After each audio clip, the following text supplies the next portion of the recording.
Dear Modi ji, संभव है कि ये वीडियो आप तक पहुंचे भी तो आईटी सेल द्वारा इस पर ब्रीफ लिखा होगा।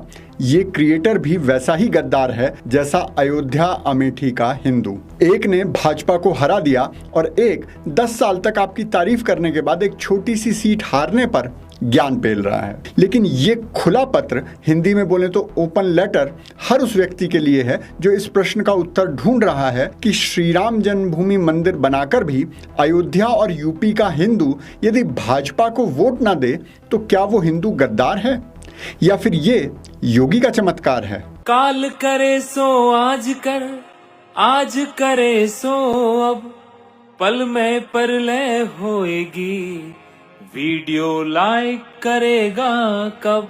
हेलो और नमस्कार मित्रों।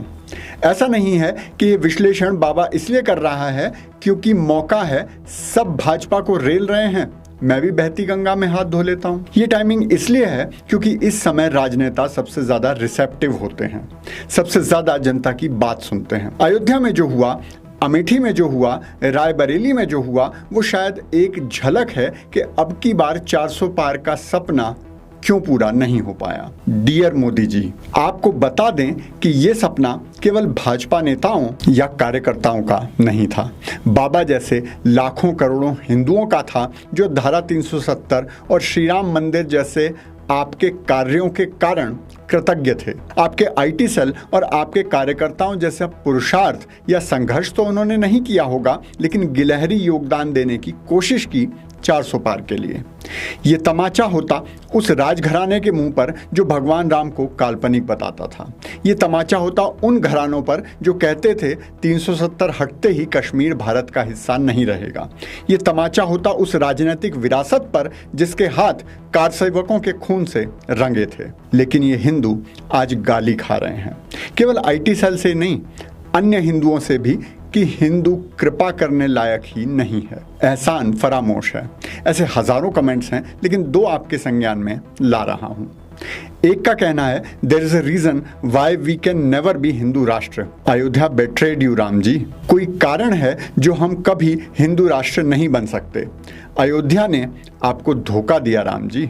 दूसरा कहता है, हिंदुओं को पीएम तो मोदी चाहिए लेकिन वोट अपनी जात वाले को देंगे। डियर मोदी जी, मैं आज बोल ही इसलिए रहा हूं कि जितने विश्लेषक मुझे आज दिख रहे हैं वो वही पुराने फॉर्मूले से विश्लेषण कर रहे हैं जिसका कोई टेंजिबल, मेजरेबल आंकड़ा नहीं है जो इसे प्रूव कर सके।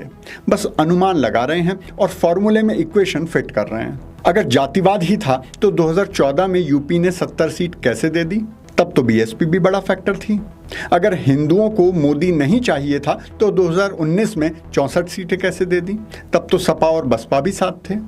अगर हिंदुओं को विकास और भय मुक्त, अपराध मुक्त वातावरण की कदर नहीं थी तो योगी सरकार को 2022 में प्रचंड बहुमत कैसे दे दिया? यदि हिंदू गर्मी में निकलकर बाहर नहीं आना चाहता था या चुनाव के दिन मनाली घूमना चाहता था तो 2019 में भी गर्मी थी और हाईवे भी तब तक आपने बना ही दिए थे। डियर मोदी जी, अपने वोटर की पीड़ा सुनो, समझो।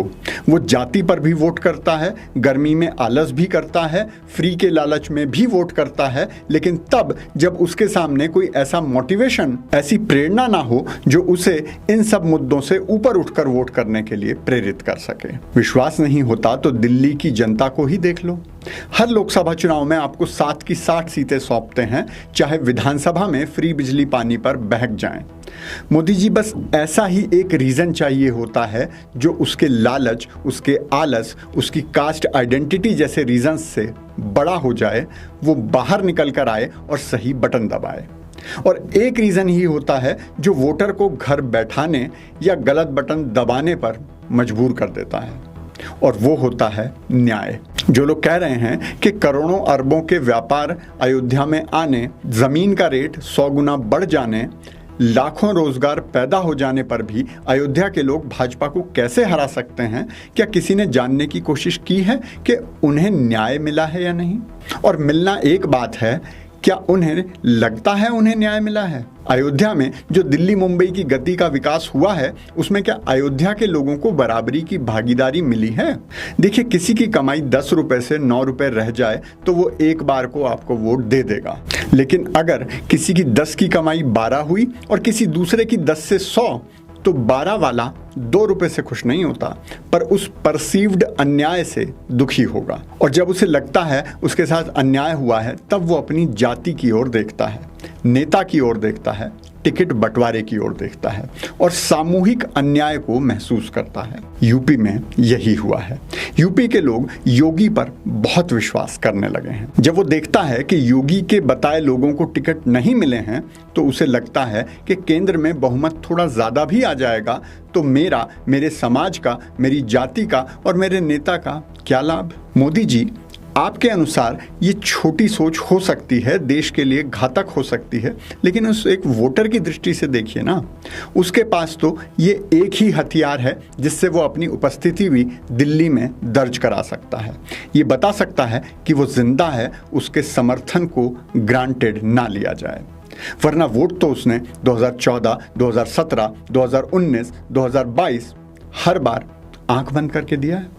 जितना सच ये है कि हिंदू को वोट बैंक बनना नहीं आता, उतना ही सच ये भी तो है कि हिंदूवादी पार्टी को हिंदू वोट बैंक की कदर करनी नहीं आती। वो भी तो किसी जाट, किसी गुर्जर, किसी यादव की मांग को जल्दी मानेगी किसी हिंदू की मांग की तुलना में। तो उसके पास वोट के अलावा बचा ही क्या अपने अधिकार की लड़ाई लड़ने के लिए। और उसमें भी हालात खराब हैं जनरल क्लास की। ब्राह्मण तो है ही अनाथ, कोई पार्टी उसकी नहीं। देश के बड़े बड़े विश्वविद्यालय उनको मिटाने की बात करते हैं।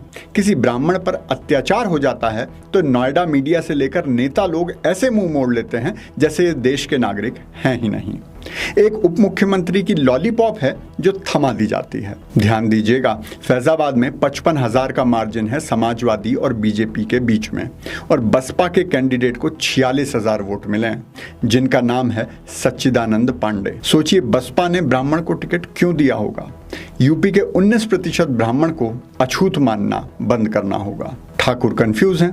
ब्रजभूषण सिंह कह रहे हैं कि योगी हमारे नेता नहीं तो हमारा नेता हो कौन। फिर से ध्यान दीजिएगा, अवध की जिन 4 सीटों पर कांग्रेस आई है वो सब ब्रजभूषण के प्रभाव क्षेत्र में हैं।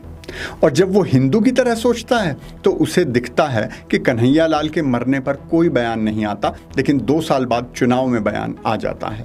चाहे कन्हैया लाल हो या पालघर के साधु, कांग्रेस की सरकार जाने के बाद भी हिंदू होने पर उन्हें न्याय नहीं मिलता। और मोदी जी, न्याय मिलना एक बात है, इतना भी हो जाए कि हमारे न्याय के लिए, हमारे अधिकारों के लिए कोई आवाज उठाता है तो बहुत है। जनरल वीके सिंह का टिकट कट गया, लेकिन फैजाबाद से जिन लल्लू सिंह के प्रति जनता में आक्रोश था उनका नहीं गया। सुनने में आया है कि योगी जी ने अपने मित्रों से कह दिया था, टिकट चाहिए तो मुझसे दूरी बना लो वरना टिकट कट जाएगा। और ये बात केवल यूपी की नहीं है सर, ये पूरे देश की बात है। जहां स्थानीय नेतृत्व सशक्त है, बस वहां दिख जाता है। हम सोशल मीडिया क्रिएटर्स की तो औकात क्या, कम से कम अपने कार्यकर्ताओं में जो जनता के बीच काम करते हैं उन पर थोड़ी कृपा दृष्टि डालिए, देश को सही नेतृत्व दीजिए, फिर देखिए हिंदू जान दे देंगे आपके लिए। क्या बात करते हैं।